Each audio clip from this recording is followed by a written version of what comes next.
औज़ुबिल्लाहि मिनश्शैतानिर्रजीम बिस्मिल्लाहिर्रहमानिर्रहीम अस्सलामु अलैकुम व रहमतुल्लाहि व बरकातहू।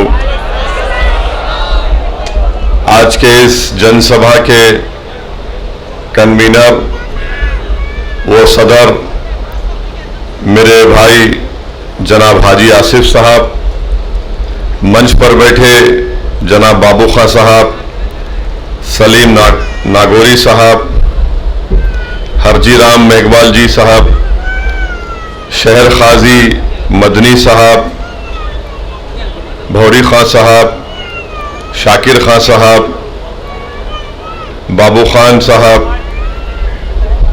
रियाज मोहम्मद खां साहब, रोशन खां साहब, सलीम नागौरी साहब और राजस्थान के मजलिस इत्तेहादुल मुस्लिमीन के कोर कमेटी के कन्वीनर मेरे छोटे भाई जनाब जमील खां साहब, एडवोकेट जावेद साहब, मोअज़्ज़िज़ हाज़रीन इकराम, मेरी इज़्ज़तदार माँ और बहनों, मेरे गयूर नौजवान साथियों, मैं आप तमाम का शुक्रिया अदा करता हूँ कि आप तमाम ने अपना कीमती वक्त निकाल कर आज के इस जनसभा में शिरकत की। मैं आपका दिल की गहराइयों से आप तमाम का खैर मुक़द्दम भी करता हूँ और आपका शुक्रिया भी अदा करता हूँ। जैसा कि आप तमाम लोग जानते हैं कि मजलिस इत्तेहादुल मुस्लिमीन ने राजस्थान की सरजमीन पर अपने सियासी सफ़र का आगाज़ किया है और मैं आपको ये बात बताना ज़रूरी समझता हूँ कि मजलिस इत्तेहादुल मुस्लिमीन पिछले 65 साल से भारत की सियासत में अपना हिस्सा अदा कर रही है और मजलिस इत्तेहादुल मुस्लिमीन ने 65 साल पहले जब सरजमीन हैदराबाद से अपने सियासी सफ़र का आगाज़ किया तो पहले मजलिस ने लोकल बॉडी के इलेक्शन में अपने कॉरपोरेटर्स को कामयाब करवाया। फिर उसके बाद उस वक्त आंध्र प्रदेश रियासत थी, मजलिस के विधायक मुंतखब हुए। फिर वक्त आगे बढ़ता गया तो मजलिस का एक पार्लियामेंट में मेंबर भी हैदराबाद की गयूर अवाम ने उनको कामयाब किया। आज हैदराबाद में मजलिस इत्तेहादुल मुस्लिमीन अल्पसंख्यक समाज मुसलमानों के लिए तालीम के मैदान में पिछले 35 साल से बल्कि पिछले 1984 में मजलिस इत्तेहादुल मुस्लिमीन ने एक मेडिकल और इंजीनियरिंग कॉलेज कायम किया। मेरे अजीज दोस्तों और बुजुर्गों, पिछले 40 साल से ये मेडिकल और इंजीनियरिंग कॉलेज कामयाबी से अल्हम्दुलिल्लाह चल रहे हैं। हर साल 150 मुस्लिम बच्चे और बच्चियां डॉक्टर बनकर निकलती हैं। इंजीनियर हर साल करीब 250 या 300 के दरमियान में इंजीनियर बनते हैं। MBA का कॉलेज मजलिस चलाती है, MCA का कॉलेज मजलिस चलाती है, school of architecture, B pharmacy और हॉस्पिटल मैनेजमेंट में MBA का कोर्स कॉलेज मजलिस चलाती है।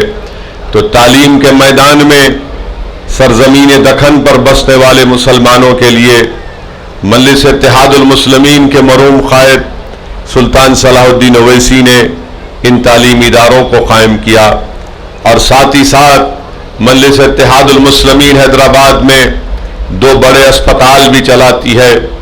एक का नाम ओवैसी हॉस्पिटल है जो मेडिकल कॉलेज से मुंसलिक है और दूसरे का नाम प्रिंसेस असरा अस्पताल है। मेरे अजीज दोस्तों और बुजुर्गों, असरा हॉस्पिटल में कम से कम पैसों में गरीबों का इलाज करवाया जाता है। वहां पर पैसे कमाने के लिए अस्पताल नहीं चलाया जाता है, बल्कि कम से कम रकम लेकर इतनी रकम के अस्पताल चल जाए। वहां पर आप जाकर कभी हैदराबाद आने का मौका मिला तो मैं आपको दावत दूंगा कि आप जाकर इन तालीमी इदारों को देखें, इन मेडिकल कॉलेज को, इन अस्पताल को देखें। मेरे अजीज दोस्तों और बुजुर्गों, ये सब कैसे मजलिस ने कायम किया? ये सिर्फ मजलिस ने अपने जज्बाती तकारीर से कायम नहीं किया, बल्कि सरजमीन दखन पर बसने वाले मुसलमानों में एक सियासी शऊर बेदार हुआ और उन्होंने ये फैसला ले लिया कि हमने बरसों सब पार्टीज का साथ दिया, अब हम मजलिस को मजबूत करेंगे। तो जो जनता ने मजलिस को सियासी ताकत दी, उस सियासी ताकत को मजलिस ने इस्तेमाल किया और मजलिस इत्तेहादुल मुस्लिमीन ने ये तालीमी इदारे कायम किए, ये अस्पताल कायम किए। मैं आपसे ये बताना यही चाह रहा हूं कि आप खुद सोचिए, अगर आपके पास अपनी एक सियासी ताकत होगी, आपके पास अपनी एक सियासी पहचान होगी, तो जो काम हैदराबाद में मजलिस ने किया वो कोई मायूब बात नहीं है कि लखनऊ हो या राजस्थान में आप अपने तालीमी इदारे कायम कर सकेंगे। क्योंकि लोग सियासत में, राजनीति में आते हैं तो अपने जाती मफाद के लिए आते हैं, दौलत कमाने के लिए आते हैं, अपनी शोहरत के लिए आते हैं। मगर मजलिस वो वाहिद सियासी पार्टी है जब अवाम ने, गरीब अवाम ने उनके लिए तकालीफ उठाई, गरीब अवाम ने मजलिस की कामयाबी के लिए जेल की सोबतों को बर्दाश्त किया। गरीब जनता और ख़ास तौर से हमारी माँ और बहनों ने हैदराबाद में मजलिस के लिए बड़ी मेहनतें और कुर्बानियाँ दी। एक पोलिंग के दिन 2-2 घंटे हमारी महिलाएं लाइन में खड़े होकर जब वोट डालती है, उससे बड़ी कुर्बानी कोई नहीं पेश कर सकता। तो मजलिस ने उन कुर्बानियों की लाज रखी अल्हम्दुलिल्लाह, और ये तालीमी इदारे मजलिस इत्तेहादुल मुस्लिमीन ने कायम किए। हैदराबाद में हमारे 7 विधायक हैं, मैं एक MP हूं, और हैदराबाद में हमारे 44 कॉरपोरेटर हैं। आप कभी भी हमारे हेड ऑफिस दारुस्सलाम को आइए, जुमे का दिन छोड़कर सुबह 10:30 बजे से 3 बजे तक पूरे MLAs, मैं खुद वहां पर बैठता हूं, कोई दरवाजा नहीं है, जनता आकर रास्त हमसे आकर बात करती है, अपनी तकलीफ को बयान करती है, अपनी शिकायत करती है, और अगर हम काम नहीं कर रहे तो हमारे मुंह पर आकर हम पर तनकीद भी करती है।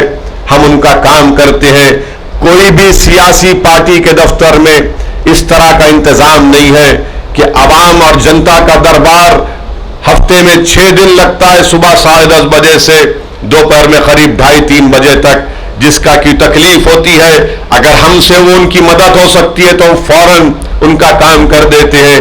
मेरे अजीज दोस्तों और बुजुर्गों, मेरी ख्वाहिश यही है कि इस तरह का काम करने का तरीका राजस्थान में भी हमको बनाना है।